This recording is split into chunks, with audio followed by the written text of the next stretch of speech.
Hello, I'm Tony, and today we are looking at Dark Deity, a turn-based tactical RPG adventure game, free from the Epic Games Store until the 24th of November 2022. We follow a bunch of military academy students suddenly promoted to the new army of a king that seems to have lost the plot a little bit and started a war. So let's get into how we help them survive. First off, let's talk about the graphics and sound. The game is split into story dialogue mode, which is static images of the traditional looking JRPG style characters with text at the bottom of the screen, as you can see from the footage. Nothing that really stands out. These are accompanied by the occasional ah or huh, or a couple of words like not really. But the dialogue itself isn't voiced, so they don't really hold the attention too much. They kind of encourage me to skip through the dialogue as quickly as possible, to be honest. The battles are the other side, and they're divided into two parts. One is the 2D top-down view of the battlefield and the units, with pixely graphics. This is what I'm going to use for this type of graphics. They're not truly 8-bit, but kind of blocky. Pixely. They have simple idle animations and voice-acted lines for their actions. Second part of the battle stuff is the fight animation, which has larger pixely graphics and shows the attack each individual units are making, also with some voice acted lines and sound effects. It's also nothing amazing, but I've liked them. There's an option to turn them off, but I'm still watching them nearly 5 hours in, so they must have something going for them. The music is near constant, and honestly it's fine but a little bit forgettable. I apologise to the composers of it, but I needed to re-watch the footage to get an idea of what it sounded like. It pretty much passed me by as I was concentrating on the fights. Different for battles and for when you're relaxing at camp. Honestly, the kind of normal RPG type music, it was fine. I know I'm not making the game sound that great, but the sound and graphics aren't the focus. The battles and the RPG elements are. And, to an extent, the story. The story takes up a relatively small portion of the gameplay, since the battles can take quite a while, but it does provide the backbone to hang the game's many systems on. More about those in a bit. It's doled out in the usual, a little bit too long dialogues that certainly make me want to click through them as fast as possible, but it does set up the reason for the battles pretty well. You understand the purpose of the fights. And in the few hours I've played, has already hinted at a bigger story beyond the war your king has started. For those that want to get to know the characters and world a bit better, let me introduce the first of the game's systems, bonds. As with some of these systems, it isn't explained particularly well in the game. I had to resort to looking at the wiki page to get the details. But when a character fights next to another in a battle, as in the square next to them, an option for a conversation between them will become available after the battle is finished and you're in your camp. These conversations are entirely optional. It doesn't give you anything for your character or items or anything except lore. But it certainly gives you an insight into the characters you're controlling and that you're trying to keep alive. So far I have 11 characters, and it appears you can have multiple conversations per combination of characters, because these bonds are ranked. So that's a lot of lore locked behind a mechanic that isn't explained. However, the bond system was my first hint to the depth the game contains. The second hint are the RPG elements. Characters are a bit more complicated than they first appeared. You have the standard class types, melee and ranged fighters, magic users and healers, and are given a good range of all of them to begin with. They all level up, of course. What kind of RPG would it be if they didn't? And they have a bunch of stats. Of course. You don't really have much control over them. The game assigns stat increases as you level up, and they might or might not be random, I couldn't tell.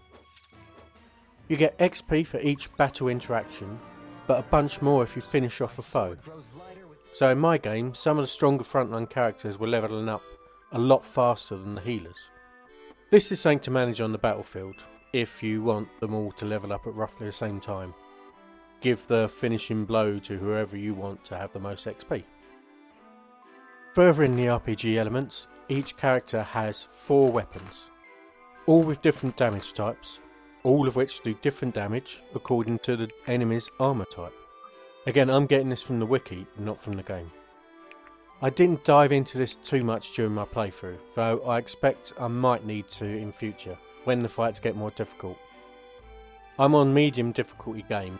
There's an easier mode with less powerful enemies and more loot, and a harder one with more powerful enemies and less loot. Using the correct damage type makes a big difference. Sometimes my units took no damage at all from an enemy using a resisted type. During the fight animation, the 2 adversaries are given a rank, like the S, A, B, all the way down to F, which I believe represents the advantage their damage type gives them over the other, but to be honest, I'm not sure. It's not explained. Even more RPG elements is that you can upgrade the unit's moves, powering them up and changing them into a better attack. This is done via tier tokens, with at least 4 tiers of tokens so far that I've seen. The first tier tokens allow you to upgrade the basic attack. The second tier tokens are required to go for the next level of the attack, and so on. Now I've got 11 characters, and each of them has 4 weapons, and to upgrade one to the next attack needs 2 tokens. So you need a lot. You can buy these tier tokens at the shop available when you camp, but I've never really had enough gold to buy more than half a dozen, so it looks like you have to be very selective with your upgrades. We're also not done with character upgrades yet, sorry. You can also find items during battle or buy them for the shop at ridiculous prices that increase your stats. Added on to that, there's also a branching path of promotion you can take as you reach certain level milestones.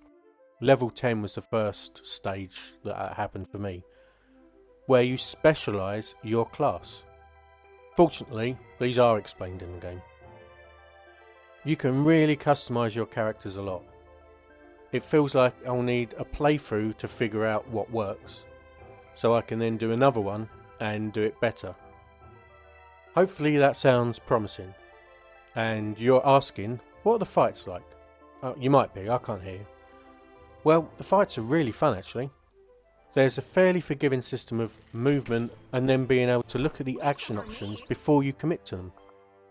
Example, you can see if you'll be able to move into the right position to perform an action, because the action menu won't allow you to pick it if it's not possible.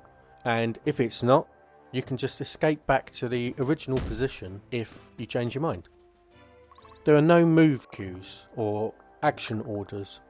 You can move any of your characters in any order you want during the turn, and the enemy doesn't move until you've finished with all of your characters. So you can come up with an absolutely genius plan and execute it exactly how you want. That's not to say the fights are easy, at least on medium difficulty. For me at least, because I hate losing a character and kind of feel like it's a fail if I do. Characters that die aren't lost, they're restored after the battle, but they do lose some stats, which I'm not okay with. Some of the fights have more interesting elements too, like having to save captives or interesting teleport mechanics. They're pretty well balanced. Leaving a squishy character vulnerable is heavily punished, as I think it should be. So you do need to think out where your units are positioned and what the enemies are likely to do on their turn. I've restarted a couple of fights again, because I've learnt things about the battlefield and battling in general, or things that caught me out, or better ways to do things. This game is fun. I'm really enjoying myself, and I'm going to recommend it to any turn-based tactics / RPG fans out there. For those that want the story, there's tons of it here, and those that just want to level their units up and destroy the enemy on the battlefield, you can skip quite a lot of the story. Like I said, the bond system is entirely optional. I would say grab this from Epic if you like any of those kind of elements. There's so much more to this game than the graphics would suggest, and I think you can really get into it. In fact, I might get back to the game, since it's staying installed, so thanks for watching, and I'll talk to you soon. Goodbye.